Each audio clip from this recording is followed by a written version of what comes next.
We'll be mindful of everybody's time, so we'll go ahead and get started.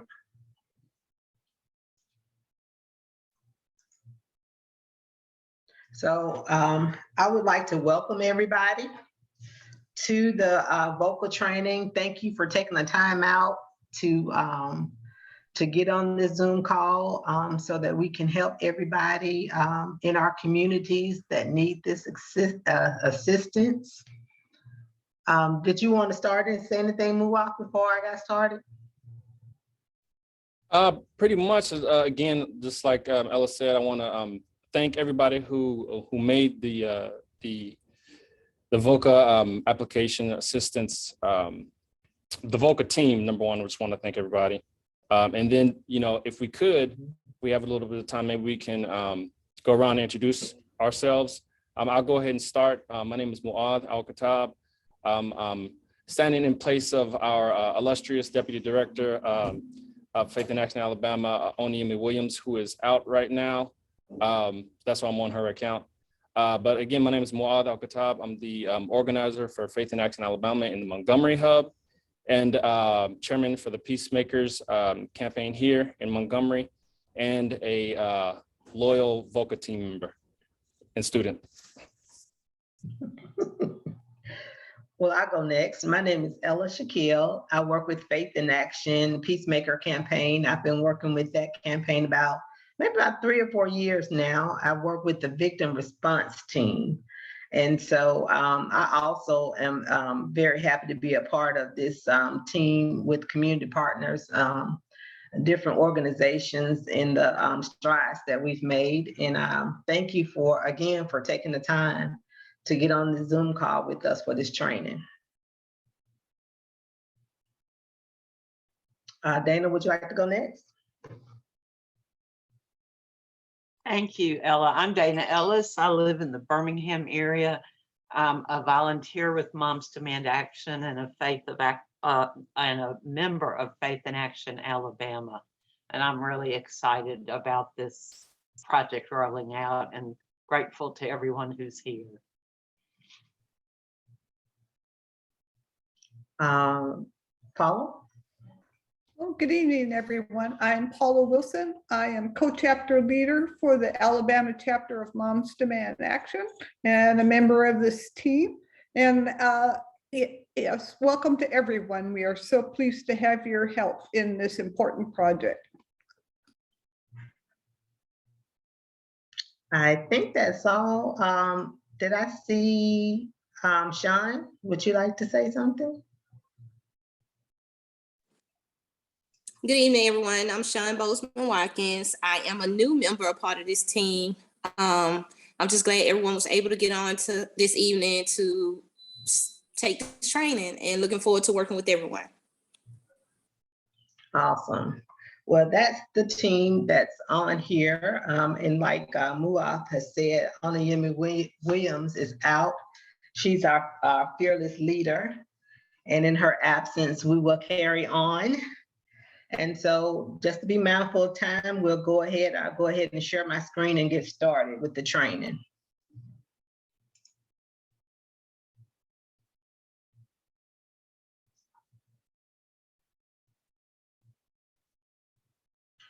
Okay, am I able, Mu'adh?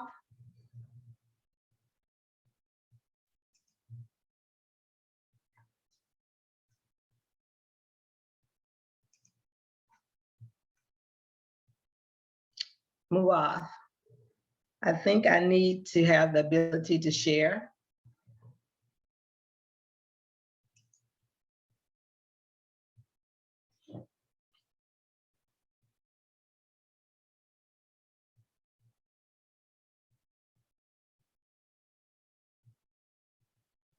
Just one moment.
I'm texting Muaf right now for some reason.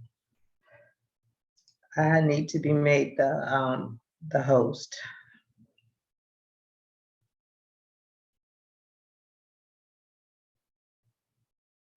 I think he thought he had done that before he Yeah. went back to his other meeting, so. Just one moment.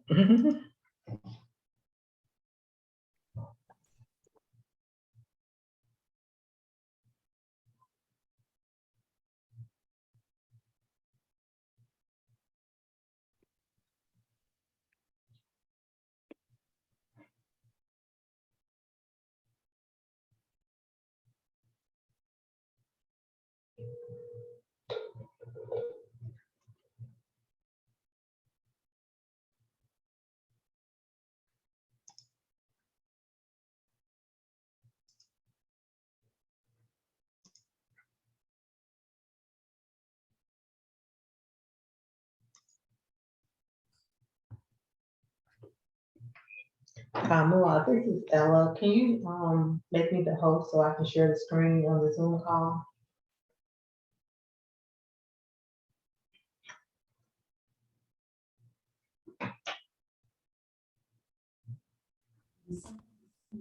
I'm sorry, Ella, go ahead.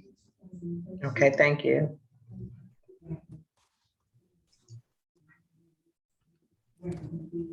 Did you, oh, let me see. I need to, Okay, it's still saying disabled. Mhm.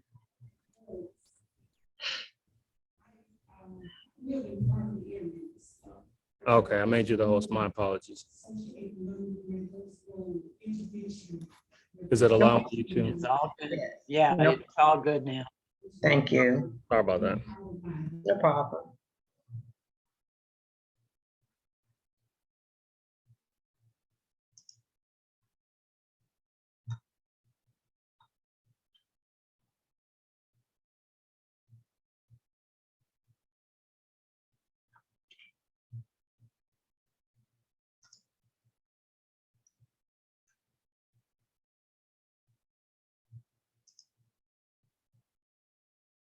Mm.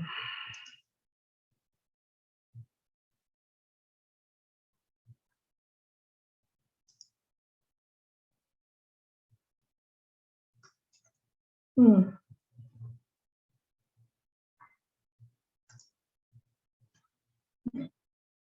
Just one moment.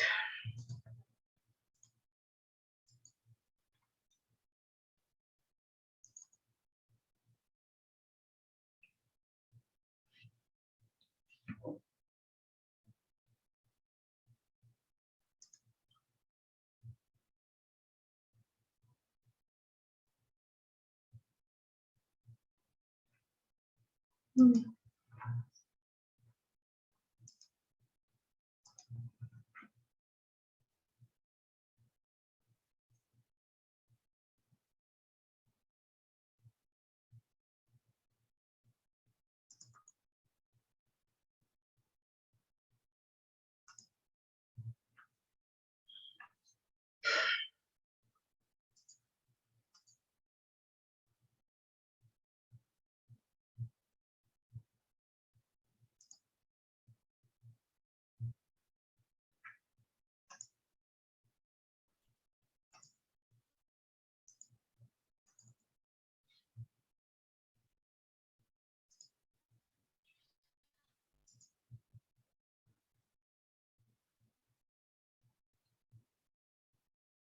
Just one moment.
Okay.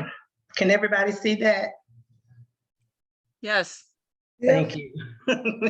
Woo, yes, let's get started.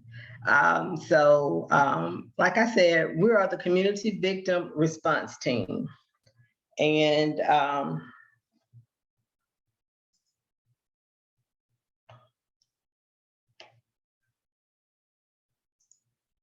okay, so we are comprised of, in partnership with following organizations: Faith in Action Alabama, Moms Demand Action for Gun Sense in America, Community Care Development Network, Community Against Murder, C.A.M, and SELMA Center for Nonviolence. And just a little bit about how we all got together. So in January of this year, we all decided to come together to do a research action. And the research action was prompted by concerns that we were having with helping families complete the victim response application, the Alabama Victims Compensation application. So what we were learning was that it was taking a very long time for families to get the resources that they need.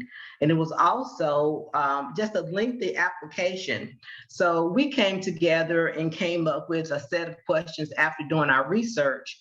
And we wanted to gauge the state and ask them questions about their process and how can some things be revamped, or what were they working on to change some things.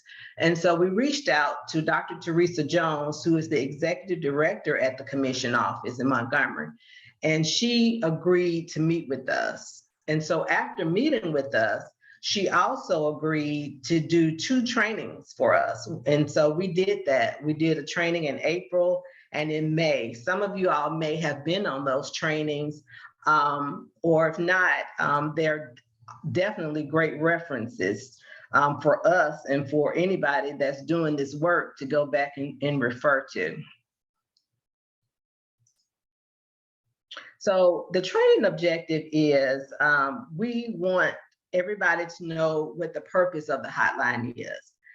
We want everyone to know how the hotline operates, and we want you to know what your responsibilities are.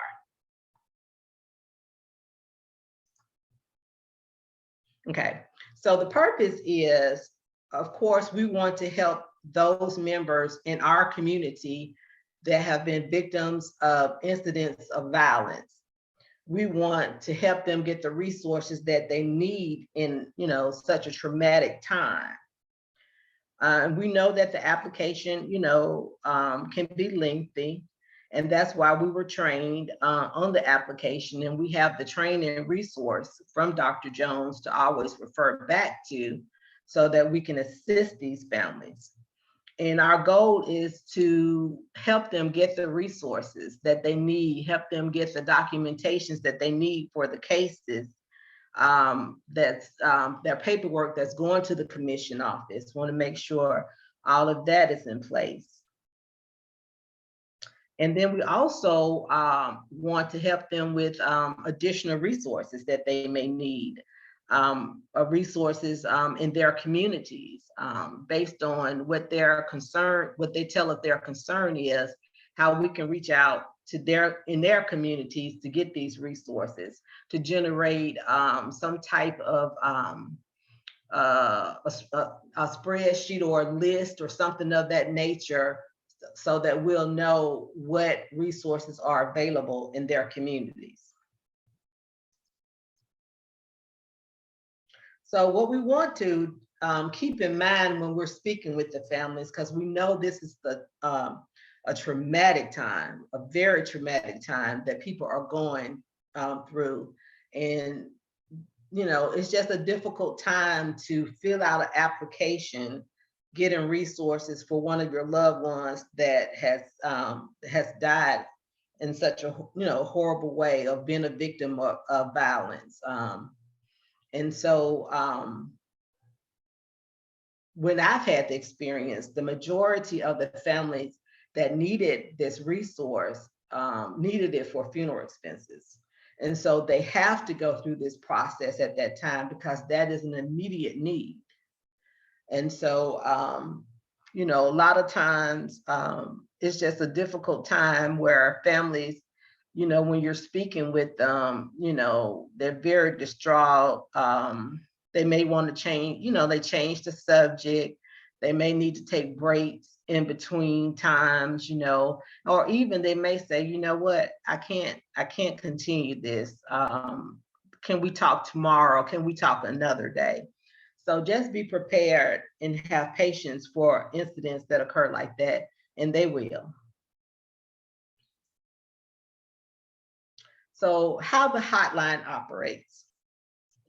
Okay, so what will happen is the victims will be given a card that we created at participating sheriff's departments within the state of Alabama. Okay, and the card will have our information on the back. It's going to have our email that's listed there, onepeacemakeral@gmail.com, and our Google Voice number, 205-286-2381. So the victims would then call or email their contact information, you know, letting us know that they need assistance with the application.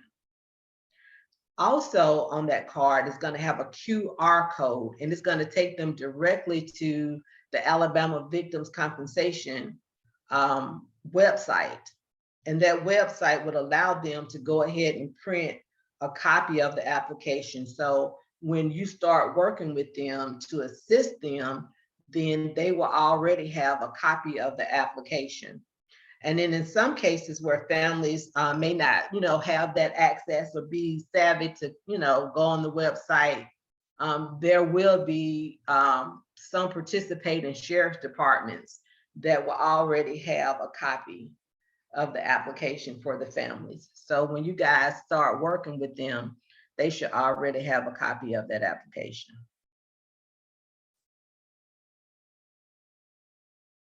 So what will happen is when we check the email, or a member of the response teams checks the email or the Google Voice number, and they find out that the, you know, we have a family, they're needing assistance. So, and there will always be somebody on the response team that's going to be manning that line or that email for that information. Okay, so then what that person on the response team is going to do is going to reach out to you and let you know, okay, so we have a family and this family needs assistance. And at that time, the person will also, the response team person will also give you their contact information, so that if you have any questions, you are open to, of course, send questions or to the email or leave a voicemail. But I know that sometimes when, you know, the first or couple of first times that you do it, you may have some questions or something like that. So you can reach out to us, won't leave you hanging or anything like that, you know, and ask us, you know, questions if you need some type of direction. So also that email also will be used for when you complete the assistance. And we'll talk about that in specifically, you know, in a few more minutes in more detail.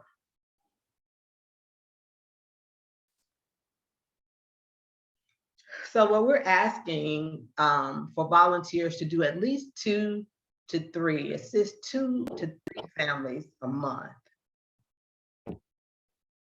And so when you're speaking with families or you're meeting with families, what you want to do when you call, you want to just introduce yourself, and you want to say, hey, I'm a volunteer from the Community Victim Response Team, and I just want to schedule a time or convenient time that we can get together so I can assist you complete the application and completing the application. So the options to do this is via phone or meet in person. Now, pre-COVID, I met families in person. I've gone to families' homes. I've had them meet me at, you know, a church or somewhere like that, somewhere in a public place. I've never gone out, and that we do not recommend that you go out alone to meet families. We don't feel that this work would be unsafe. I've never had an issue or anything like that. But just to be safe, we ask that if you do go out in person to meet a family, that you don't go alone, that you have a partner or someone to go with you. And also, you want to protect your private information. When you call families, you can call them from a block number.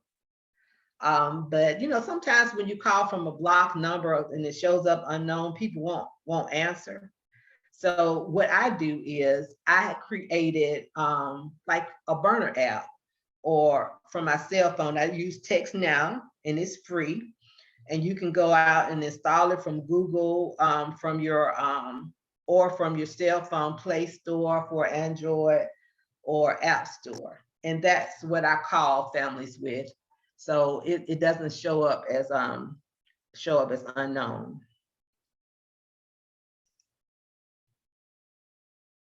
So this is what I was talking about earlier when we had the trainings back in April and May. And if I'll be happy, you email me, and I have my email address at the end to send these trainings out to you. And these are recorded trainings from April and May, where Dr. Jones, executive director from the Alabama Commission in Montgomery, went over in quite detail on how to complete this application, different questions or scenarios that may come up.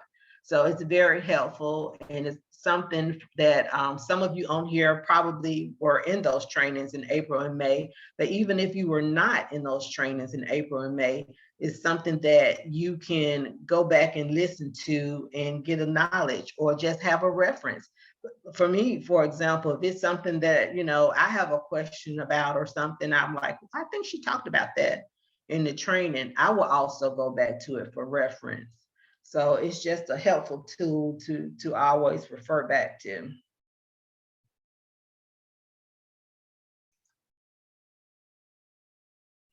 So these are some do's when speaking with families. Like I talked about earlier, some things to be prepared for. You want to be polite, you want to be patient, you want to speak with them, in a calming voice, because they've gone through a traumatic time. Now, there may be sometimes, and I've had instances where their voice is not as calming, but you want to be calm, and you want to be nice, and you want to be polite, because you have to keep in mind they've gone through a traumatic experience. And I don't think, everybody can just be nice and happy, at that time, that they have a lot going on, and I wouldn't take it personally. You want to honor family. You want to honor the victim, family, and friends. You want to say positive things. There may be some things that when you're having families that you are aware of because you've seen some things in the media. Well, you don't want to have an opinion or anything about it. You just want to be, you want to honor them. You want to say things like, I know your loved one was an important part of your family, and know you love them very much. Just encouraging things to them. Also, you want to ask questions about care.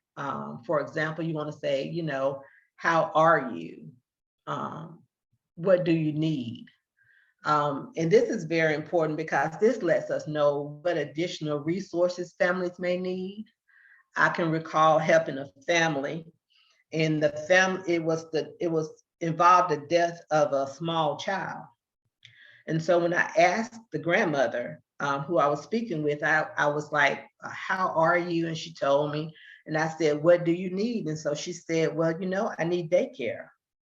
I have other small children in the family, and I just don't want them to go into the funeral. I don't want them to have that experience. And so can you all sit with the kids during the funeral? And so that's what we did. We got people together. We contacted a church, the church that the funeral was occurring, or the funeral was happening. And we asked them if we could have a space, and they gave us their children's church space. And we took, games, and we had snacks for them.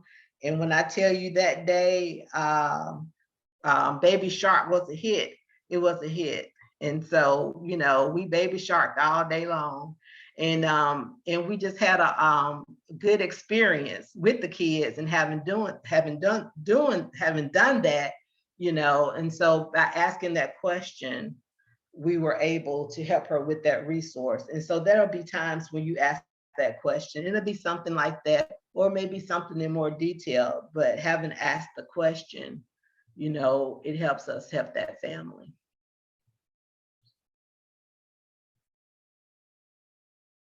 So also some don'ts when talking to families. So we don't want to ask questions about the crime.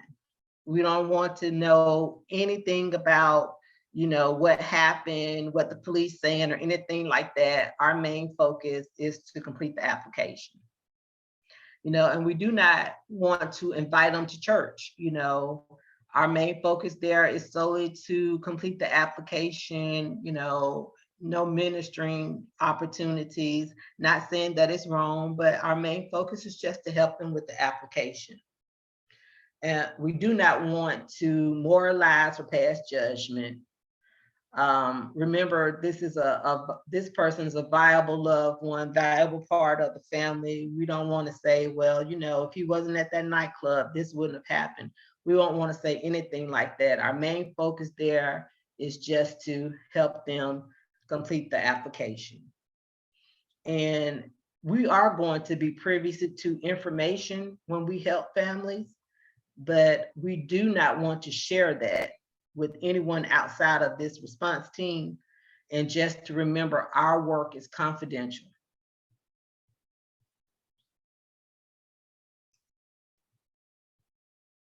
Okay, so some emergency issues when talking to families. Now, sometimes you're going to have some families that are, you know, somebody's going to be so distraught and you know, we can imagine how that is, or we've had that experience. I know I have. And so, you know, they may say things like, you know, I'm just so tired of this. I don't want to live anymore. Or, you know, maybe that the person said, I'm going to go over there and take care of that person for doing this to my, you know, my child or whatever. So we know retaliation is real. So if you hear anything like that, you do want to contact your local law enforcement. You do want to refer to crisis line information to them that's listed there. You know, we are not counselors, you know, some of us, well, maybe, but, you know, but we just want to refer them to professional people that can assist in matters of emergencies. So this is what I was talking about earlier about when the application is completed.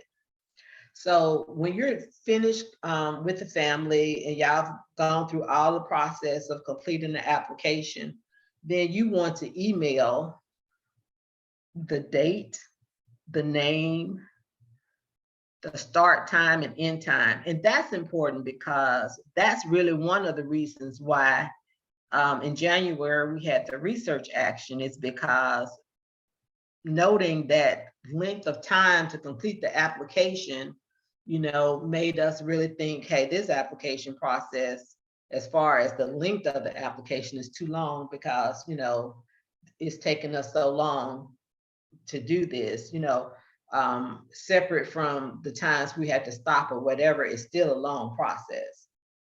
Okay, and so also we want to include that family phone number. And we want to do a description, like a short synopsis of what we did, you know. And I just have an example here from a family that I assisted.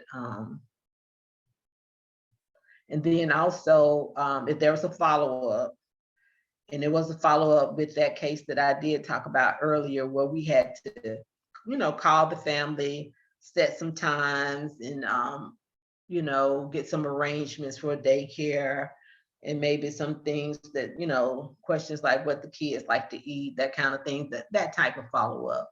So if that can be included in the email. And like I said, this helps us in our record keeping.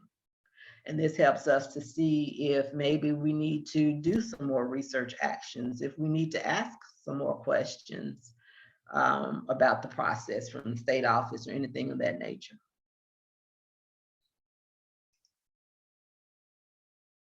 Okay, so if there are any questions and answers, I would be happy, to other members on our team will be happy to go over that at this time.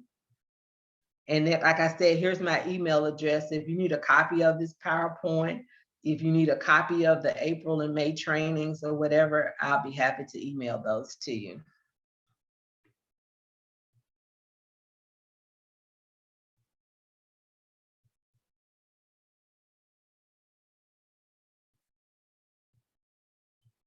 Okay. Ella, I had a question.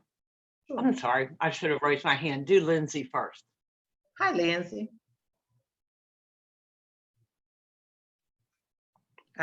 Lindsay, are you on mute? Lindsay?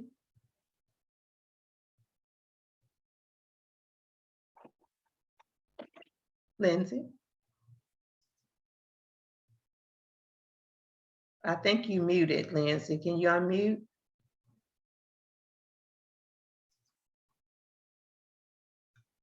Let's see if I can.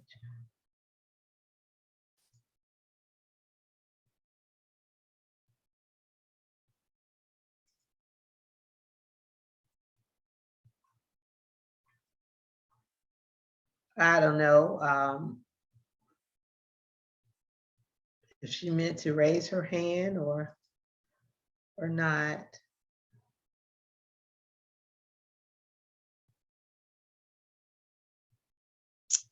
Okay, go ahead with your question, Dana. Thank you. When you're working with people, an immediate need often is the funeral home assistance. Mm-hmm. And then they may need further assistance after that. So assuming that may be an early and immediate need, Mm-hmm. what do we have to provide with the application to help with funeral homes? Is it just working with the funeral director, or is there documentation about the funeral expenses that has to be sent with the application? So in the immediate need, most families do like the emergency award, where they get the $1,500 initially upfront, and there's a section on the application where they can check that and note that they want the $1,500. So when they go to the funeral home, and most funeral homes do work with the families, then they can let them know that they are trying to get the $1,500 emergency award. And at that time, most funeral homes will go ahead and fax that in for them. Okay, great. Thank you. Mm-hmm. I guess I have a couple questions. Sure, go ahead. I'm in the Mobile area. Is there anyone else in this group in this area?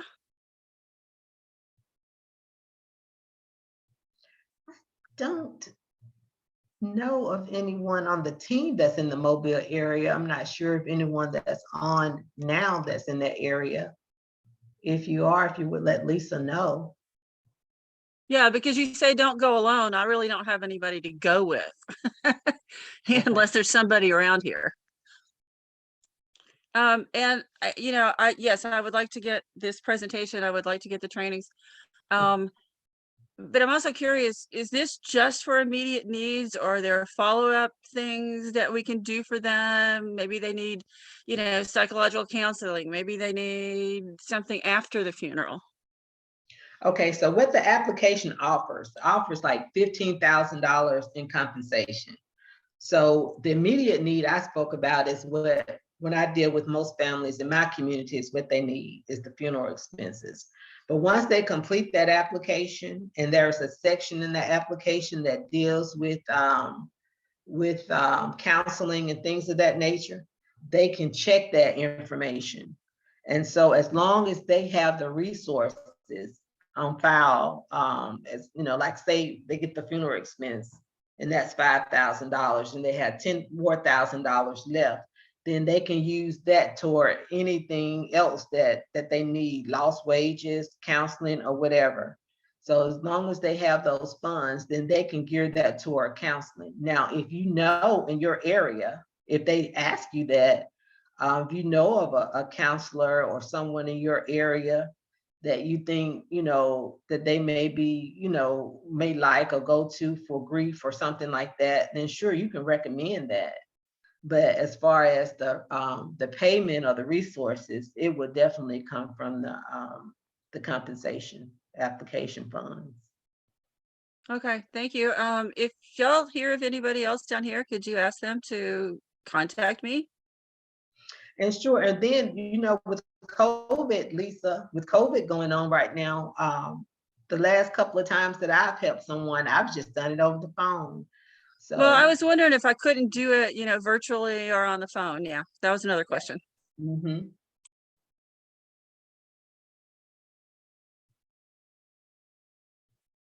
Does anyone else have any questions?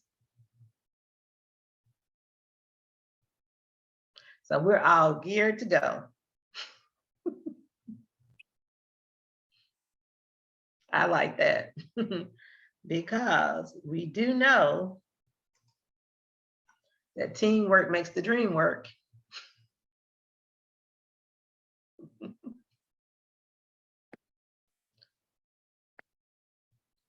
Does anyone else on the team? Thank you, Ivy.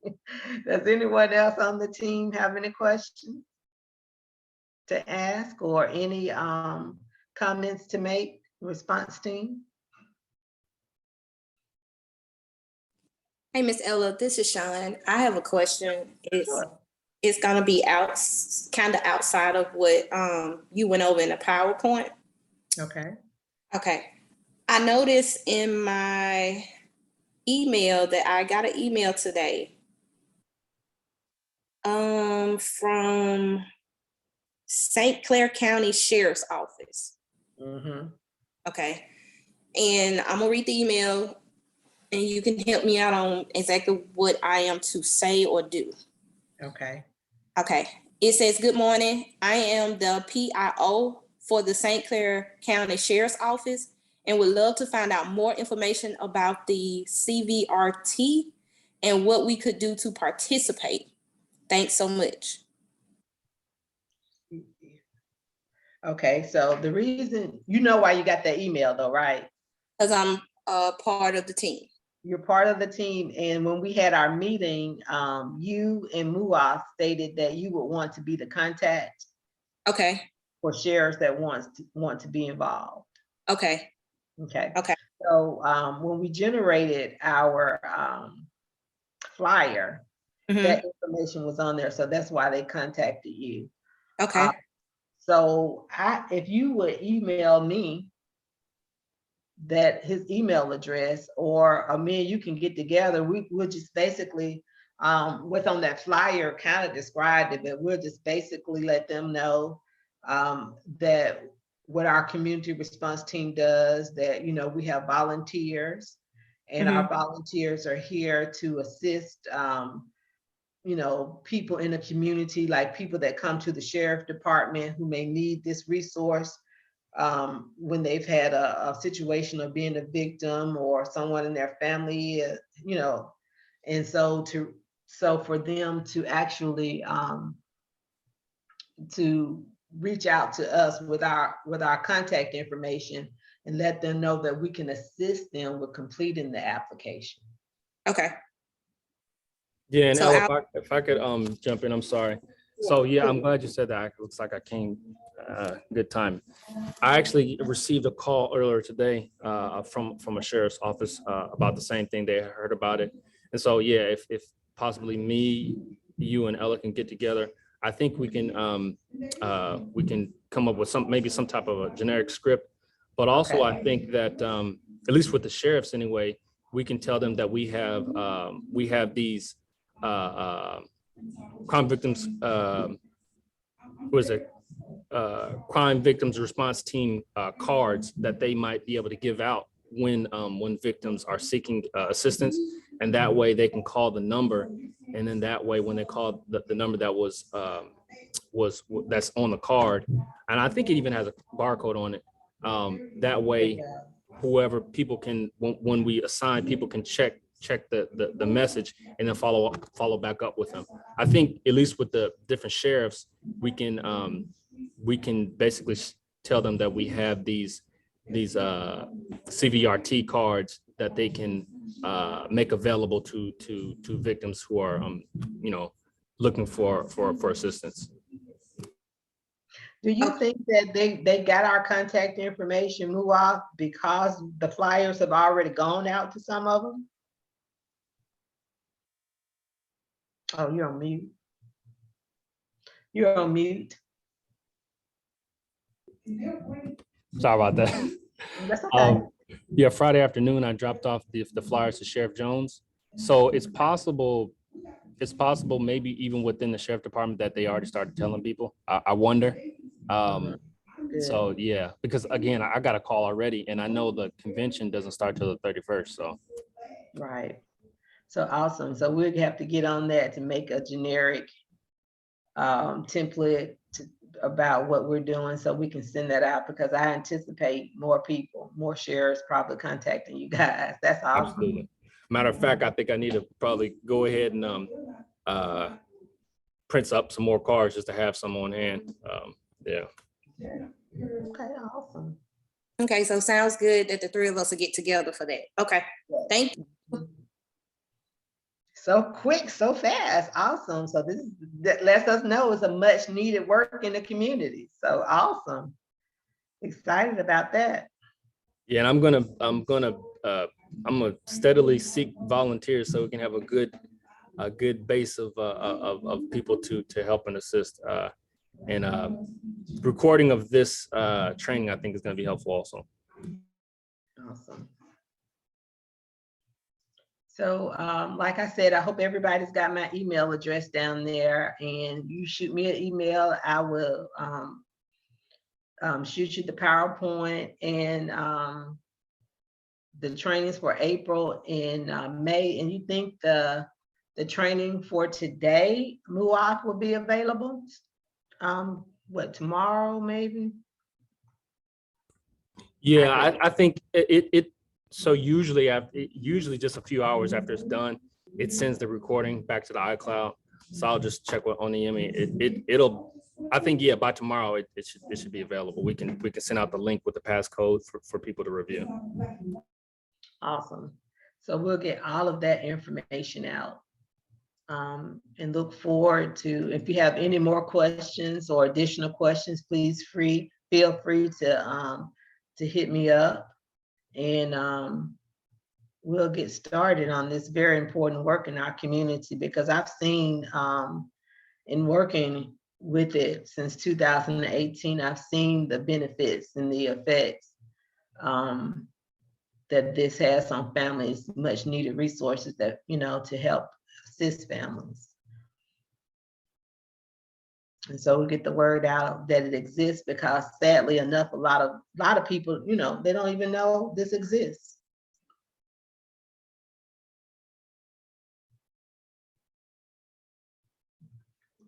Paula, Dana, Muaf, do y'all have anything else? I have a question. Oh, sure. My question is this. So we've taken this training now, and how do we say, how do we indicate that this is something that we want to do? Like, I still haven't made that decision yet, but how do we let you all know that we're a person that you can call on? Okay, you can do it. You can take my email address down there and shoot me an email when you make that decision. Also, our email address that I listed, I'm gonna go back to it so I can have it up. You can shoot us an email at onepeacemakeral@gmail.com and just state, I would like to be a volunteer, with your contact information, and we definitely will reach out to you. Okay, great. Thank you. Thank you. I just wanted to thank you all for this. As I told you, I'm in the Mobile area and there's just shootings down here all the time. And I see people on TV begging for money to cover expenses and people trying to do GoFundMe's and they don't get any money. So I think this is a great thing. Thank you. And we're glad that you on board with us. And we've got to get some more people, volunteers in Mobile. We see that. Yes, ma'am. Hello? Hello? Hello. Yeah, this is Eloise Bozeman. I'm Sean Watkins' mother. And I want to know, can we approach people that we know have had violence in their families? Okay, so recent violence or Recent. yes, sure. If they meet the criteria of the victim's compensation, you know, if they've been the victim of a shooting or of a rape or domestic violence or some type of, you know, molestation or something like that, and they have not let it lapse over a year, then they'll still be eligible. I'm talking about recent, like yesterday. Oh, yes, ma'am. Yes, Oh, ma'am. okay. Mhm. Okay. Yes, ma'am. Yes, absolutely. Thank you. You're welcome. Thank you.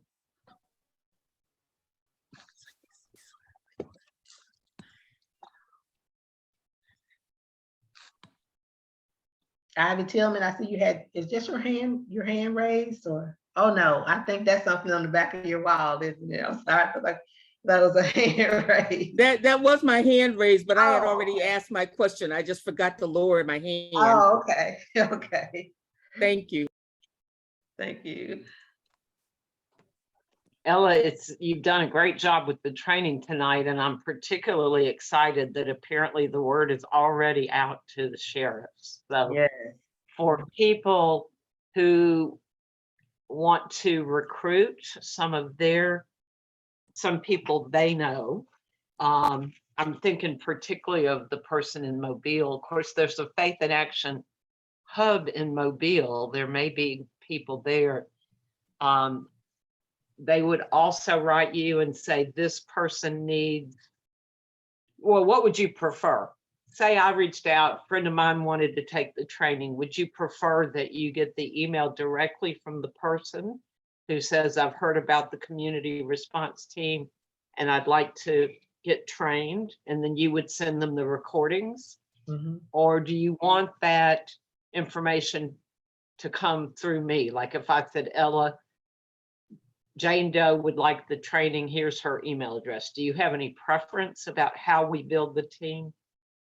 I think each one of us can do that. I don't think I just put my email address for the night for today because you know I did the PowerPoint, but absolutely any of us can recruit and just Absolutely. Well, we need to. If the sheriffs are already calling us, we need to recruit.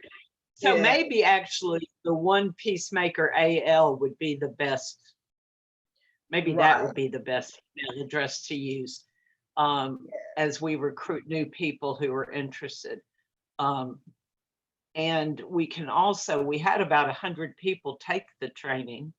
So maybe a follow-up email with all of them with the recording for tonight.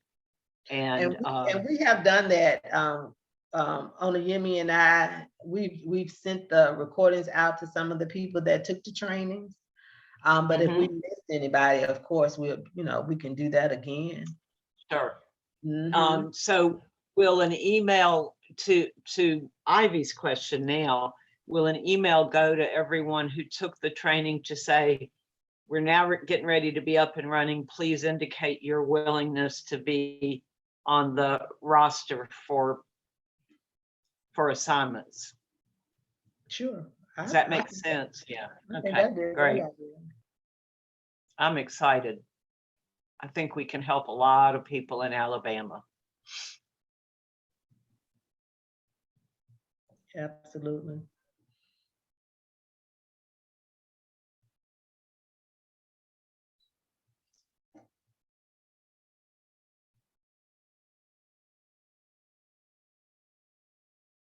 I'm excited as well. Does anyone else have any additional questions? If you don't, you can't think of anything right now, like I said, shoot us an email, shoot an email to our Peacemaker box for the community. Well, it's not the Peacemaker box, it's the CVRT box, but shoot it to onepeacemakeral@gmail.com. And we'll look at it and respond back to you timely. We'd just like to thank you for taking the time out to join us tonight on this training. We're hoping that, everyone on the line is willing to jump into this much needed work. And if you have some friends or somebody, you think would be interested also, if you would just let them know what we're doing and to come on board, we'll be happy to have them.